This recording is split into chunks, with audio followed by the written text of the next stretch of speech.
Hi there! In this video, we'll be discussing some exporting and printing tips in InDesign, so let's get started. In order to understand printing, you need to understand the difference between the RGB and CMYK colors. RGB refers to the primary colors of light, red, green, and blue that are used in monitors, television screens, digital cameras, and scanners, whereas CMYK refers to the primary colors of pigment, cyan, magenta, yellow, and black. These are the inks used on the press in 4-color process printing, commonly referred to as full-color printing or 4-color printing.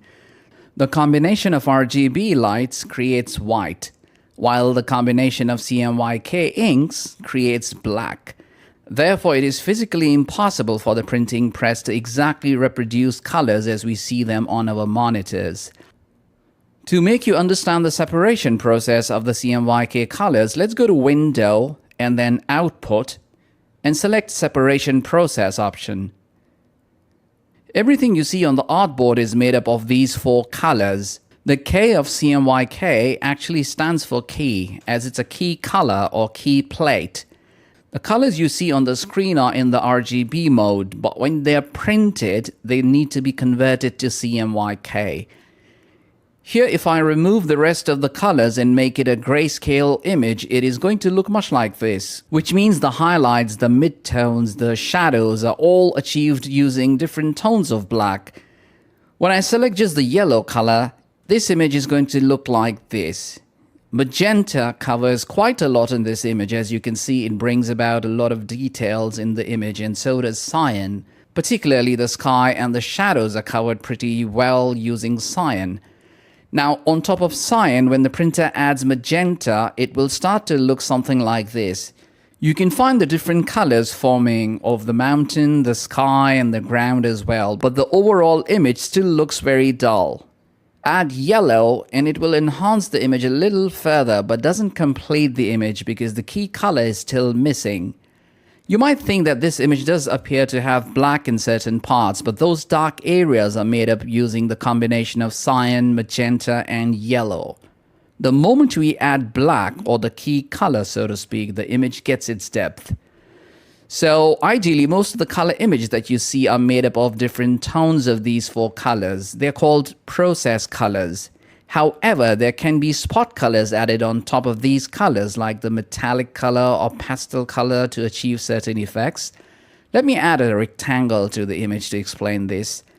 Let's go to the Fill option and let's select blue as the color of the rectangle, and then right-click and go to Swatch Options.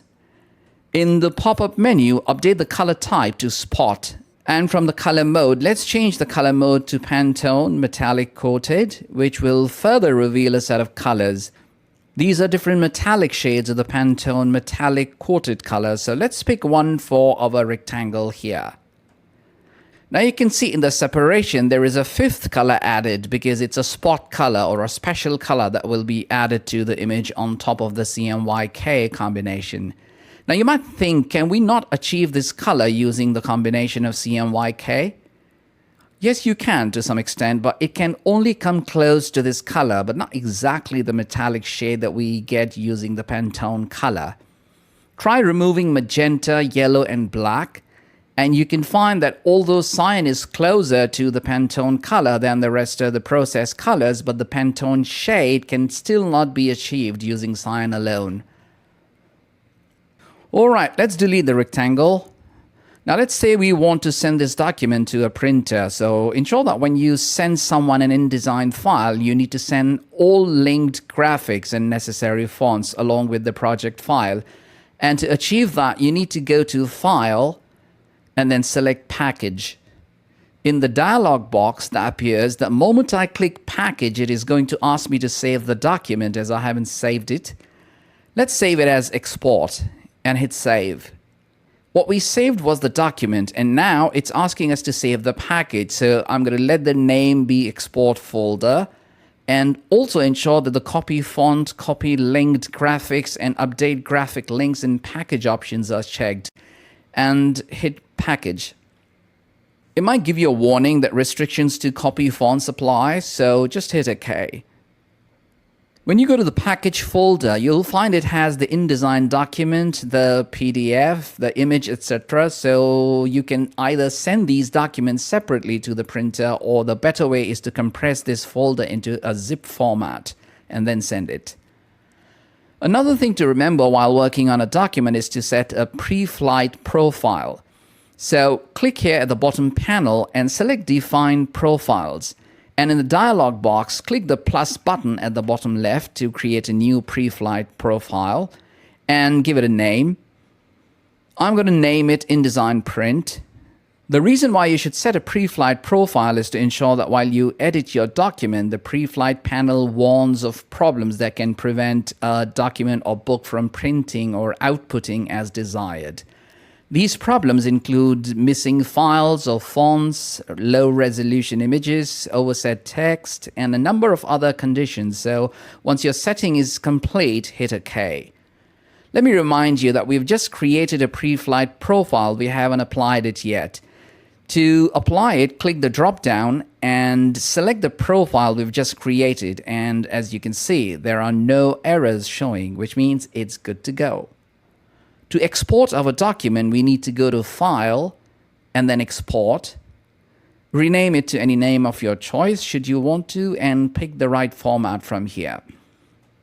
Adobe PDF Print is used to share it with your clients or printer. PDF Interactive is used when you have interactive elements such as videos, sound clips, buttons, and page transitions. Export a document or book as a reflowable or fixed layout ebook that is compatible with the Adobe Digital Edition's Reader software. Exporting to HTML is an easy way to get your InDesign contents into web-ready form. The InDesign markup or IDML format was introduced with InDesign CS4. A document stored in this variant can be opened across the entire version and improves compatibility when exchanging data. JPEG and PNG are compressed image formats in which JPEG does not support transparency, whereas PNG supports it.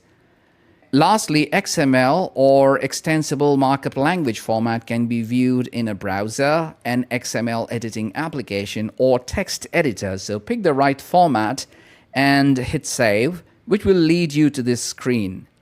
It's always better to use high-quality print from the preset drop-down. Here you can choose the pages or spreads option that you'd like to print. Then move on to Marks and Bleeds tab and choose the necessary printer marks depending upon your requirement. I'm going to check crop marks and move on to Security tab. Here you can even add an extraction password, so once the PDF is created and sent to the relevant parties, and the moment they open it, it's going to prompt for a password that you can pass on to them through an email or otherwise, thereby securing the content within, and then hit Export. Once the document is exported, you can locate it on the computer, double-click to open, and view it. You see, since we set the crop marks, you could find them here. So that's how you export your document in InDesign. Alright guys, that concludes our session. Time for a short break, and I'm going to see you in the next one in just a bit. Goodbye.